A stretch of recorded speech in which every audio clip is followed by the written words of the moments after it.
ಹರಿ ಓಂ, ಎಲ್ಲರಿಗೂ ನಮಸ್ಕಾರ. ನಾನು ನಿಮ್ಮ ಸಾಯಿ ಕೃಷ್ಣನ್ ಗುರೂಜಿ. ಏನಂತಂದರೆ 2025ರಿಂದ ಯುಗಾದಿಯ 2026ರ ಮಟ್ಟ ವಿಶ್ವ ವಸು ನಾಮ ಸಂವತ್ಸರದ ವರ್ಷದ ರಾಶಿ ಭವಿಷ್ಯ ಬಗ್ಗೆ ಅಂತಂದರೆ ವೃಶ್ಚಿಕ ರಾಶಿಯ ಬಗ್ಗೆ ಈ ಹಿಂದೆ ನಾನು ಎಲ್ಲ ರಾಶಿಯ ಬಗ್ಗೆ ನಾನು ತಿಳಿಸ್ಕೊಟ್ಟಿದ್ದೀನಿ. ಇದರಲ್ಲಿ ವೃಶ್ಚಿಕ ರಾಶಿನೂ ಒಂದು. ಈ ವೃಶ್ಚಿಕ ರಾಶಿಯ ವರ್ಷ ಭವಿಷ್ಯವನ್ನು ನೋಡೋಣ. ನಮ್ಮ ಚಾನಲನ್ನು ಮೊದಲ ಬಾರಿಗೆ ನೋಡ್ತಾ ಇದ್ದರೆ ಲೈಕ್ ಮಾಡಿ, ಶೇರ್ ಮಾಡಿ, ಸಬ್ಸ್ಕ್ರೈಬ್ ಮಾಡಿ.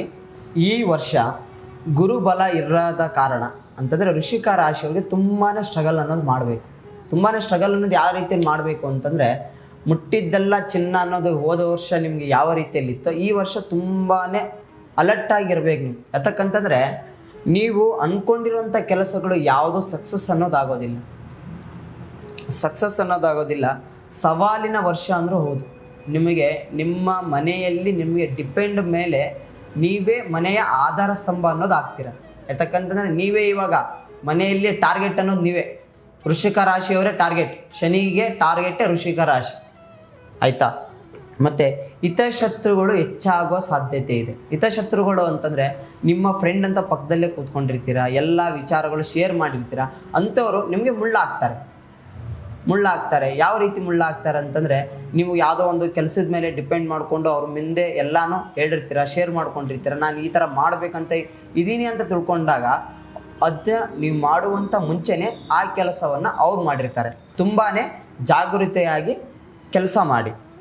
ಮತ್ತು ಬಾಂಧವ್ಯಗಳಲ್ಲಿ ತುಂಬಾ ಒಡಂಬಡಿಕೆಗಳಾಗುತ್ತೆ. ತುಂಬ ಅಂತಂದರೆ ಬಾಂಧವ್ಯಗಳಂದರೆ ಒಂದು ಅಕ್ಕ ತಂಗಿ ಆಗಿರ್ಬೋದು, ಒಂದು ಅಣ್ಣ ತಮ್ಮ ಆಗಿರ್ಬೋದು, ಮತ್ತೊಂದು ಗಂಡ ಹೆಂಡತಿ ಆಗಿರ್ಬೋದು. ಏನಂತಂದರೆ ನೀವು ಅಂದ್ಕೊಂಡಂಗೆ ಇರಲ್ಲ. ತುಂಬಾ ಮನೆಯಲ್ಲಿ ದಿನನಿತ್ಯ ಜಗಳ ಅಂತಂದರೆ ದಿನನಿತ್ಯ ಜಗಳ ಎದಕ್ಕೆ ಆಗ್ತಾವಂತಂದರೆ ಶನಿಯ ಪ್ರವೇಶ ಅನ್ನೋದಾಗಿದೆ ನಿಮಗೆ, ಅದಕ್ಕೆ ದಿನನಿತ್ಯ ಜಗಳ ಅನ್ನೋದಾಗುತ್ತೆ. ಮತ್ತು ಆಸ್ತಿಯ ಕಲಹಗಳು ತುಂಬ ಸಾಧ್ಯತೆ ಇದೆ. ಆಸ್ತಿಯ ಕಲಹಗಳು ಸಾಧ್ಯತೆ ಎದಕ್ಕಿದೆ ಅಂತಂದರೆ, ನೀವು ಅಂದ್ಕೊಂಡಿರೋಂಥ ಆಸ್ತಿ ನಿಮಗೆ ಬರಬೇಕು ಅಂತ ನೀವು ಏನು ವಿಚಾರ ಮಾಡ್ತಿರ್ತೀರ, ನಿಮ್ಮ ಆಸ್ತಿ ವಿಚಾರದಲ್ಲಿ ತುಂಬಾ ಜಗಳಗಳನ್ನೋದು ಬರುತ್ತೆ. ಎದಕ್ಕಂತ ಬರುತ್ತೆ ಅಂತಂದರೆ, ನಿಮಗೆ ಶನಿ ಪ್ರವೇಶನ ಆಗಿರುವಂಥ ಕಾರಣ ತುಂಬಾ ಜಗಳಗಳು ಮತ್ತು ಮಾನಸಿಕ ವಿರೋಧನೆಗಳು ಅನ್ನೋದು ಸಿಕ್ಕಾಪಟ್ಟೆ ಆಗುತ್ತೆ. ವಾಹನ ಕಂಟಕ ಅನ್ನೋದು ತುಂಬಾ ಇದೆ. ಅಂತಂದರೆ ನೀವು ಗಾಡಿಯಲ್ಲಿ ಹೋಗಬೇಕಾದ್ರೆ ತುಂಬಾ ಹುಷಾರಾಗಿರಬೇಕು. ಮತ್ತು ಉದ್ಯೋಗಗಳಲ್ಲಿ ತುಂಬಾ ಪ್ರಗತಿ ಅನ್ನೋದಿಲ್ಲ ವೃಶ್ಚಿಕ ರಾಶಿಯವರಿಗೆ. ಮತ್ತು ವ್ಯಾಪಾರ ತೊಂದರೆಗಳಲ್ಲಿ, ಮತ್ತು ನೀವು ಯಾವುದ್ರ ಮೇಲೆ ಒಂದು ಇವಾಗ ಶೇರ್ ಮಾರ್ಕೆಟ್ ಅಂತ ಹೇಳ್ತಾರೆ, ಆ ಶೇರ್ ಮಾರ್ಕೆಟ್ ಮೇಲೆ ನೀವು ಏನು ಇನ್ವೆಸ್ಟ್ಮೆಂಟ್ ಮಾಡಿರ್ತೀರ, ಅದನ್ನು ತುಂಬ ರೀತಿ ಲಾಸ್ ಆಗೋದನ್ನೋದು ಲಾಸ್ ಆಗುವಂಥದ್ದು ತುಂಬಾ ಕಂಡು ಬರ್ತಾ ಇದೆ.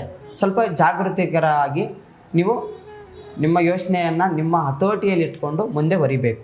ಆರೋಗ್ಯದಲ್ಲಿ ತುಂಬಾ ಏರುಪೇರು ಅನ್ನೋದಾಗುತ್ತೆ. ಆರೋಗ್ಯದಲ್ಲಿ ಏರುಪೇರು ಅನ್ನೋದು ಹೆಂಗಾಗುತ್ತೆ ಅಂತಂದರೆ, ಒಂದು ತಲೆನೋವು ಆಗಿರ್ಬೋದು, ಕೈಕಾಲು ನೋವು ಆಗಿರ್ಬೋದು, ಹೊಟ್ಟೆ ನೋವು ಆಗಿರ್ಬೋದು, ಆ ರೀತಿಯಲ್ಲಿ ಸಣ್ಣ ಪುಟ್ಟ ಅನ್ನೋದು ತುಂಬ ರೀತಿಯಲ್ಲಿ ಕಾಡುತ್ತೆ. ಅದಕ್ಕೆ ನೀವು ಮಾನಸಿಕ ಹಿಂಸೆಗಳನ್ನು ತುಂಬ ತೊಗೊತೀರ. ಒಂದು ಸಣ್ಣ ಪುಟ್ಟ ಒಂದು ತಲೆ ನೋವುತ್ತದೆ ಅಂತಂದರೆ ಅದೇ ನಿಮ್ಮ ತಲೆಗೆ ಭಾರ ಹಾಕ್ಕೊಂಡು ಯಾವುದೋ ಒಂದು ಕೆಲಸ ಮಾಡುವಂಥದ್ದು ಇಂಟ್ರೆಸ್ಟ್ ಅನ್ನೋದು ನಿಮಗೆ ಬರೋದಿಲ್ಲ.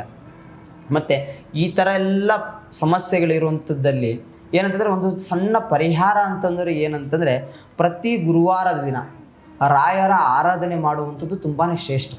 ರಾಯರೇ ನೀವೇ ಇದ್ದೀರಪ್ಪ, ನಿಮ್ಮ ಹೊಟ್ಟೆಯಲ್ಲಿ ನಾವಿದ್ದೀವಿ ಅಂತಂದು ನೀವು ಕಷ್ಟಪಟ್ಟು ರಾಯರ ಭಕ್ತಿಯಿಂದ ಕೃಪೆಗೆ ನೀವು ಪಾತ್ರರಾದರೆ ತುಂಬಾ ರಾಯರು ಏನಂತಂದರೆ, ಒಂದು ದೈವಶಕ್ತಿ ಎಷ್ಟಿದೆಯೋ ಒಂದು ದುಷ್ಟಶಕ್ತಿ ಅನ್ನೋದಿದೆ. ಇದು ದೈವಶಕ್ತಿ ದುಷ್ಟಶಕ್ತಿಯ ಬಗ್ಗೆ ಅಲ್ಲ, ಒಂದು ರಾಶಿಯ ಬಗ್ಗೆ. ರಾಶಿ ಅಂತಂದರೆ ಒಂದು ಶನಿಯ ಪ್ರವಾಹ, ಒಂದು ಗುರುವಿನ ಪ್ರವಾಹ, ಒಂದು ಕೇತುವಿನ ಪ್ರವಾಹ ಏನಿರ್ತದೆ, ಇವು ರಾಶಿಗಳನ್ನೋದು ವರ್ಷಕ್ಕೆ ಬದಲಾವಣೆಗಳನ್ನೋದು ಆಗ್ತಾ ಇರುತ್ತೆ. ಈ ವರ್ಷಕ್ಕೆ ಬದಲಾವಣೆ ಆಗುವಂಥದ್ದಲ್ಲಿ ನೀವು ಹೋಗಿ ಒಂದು ರಾಯರ ದೇವಸ್ಥಾನಕ್ಕೆ ಹೋಗಿ ಒಂದು 5 ವಾರ ನೀವು ದೇವರೇ ನೀನೇ ಇದೆಯಪ್ಪ ಅಂತಂದು ನೀವು ಏನು ಶ್ರದ್ಧೆಯಿಂದ ಬೇಡ್ಕೊಂಡು ಎಳ್ಳು ದೀಪವನ್ನು ಹಚ್ಚಿಬಿಟ್ಟು ಬರುವುದರಿಂದ ಎಲ್ಲ ರೀತಿಯಲ್ಲಿ ಸ್ವಲ್ಪ ನಿಮಗೆ ಕಷ್ಟಗಳನ್ನು ನೂರು ಇರುವಂಥ ವಿಚಾರದಲ್ಲಿ 1-2 ಕಷ್ಟಗಳು ಅನ್ನೋದು ನಿರ್ವಹಣೆ ಅನ್ನೋದಾಗುತ್ತೆ.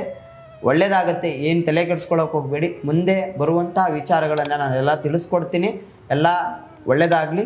ನಿಮಗೆ ಮತ್ತೊಮ್ಮೆ ಯುಗಾದಿ ಹಬ್ಬದ ಆರ್ಥಿಕ ಶುಭಾಶಯಗಳು. ಎಲ್ಲ ರೀತಿಯಲ್ಲಿ ಒಳ್ಳೆಯದಾಗಲಿ. ಗುರುಭ್ಯೋ ನಮಃ.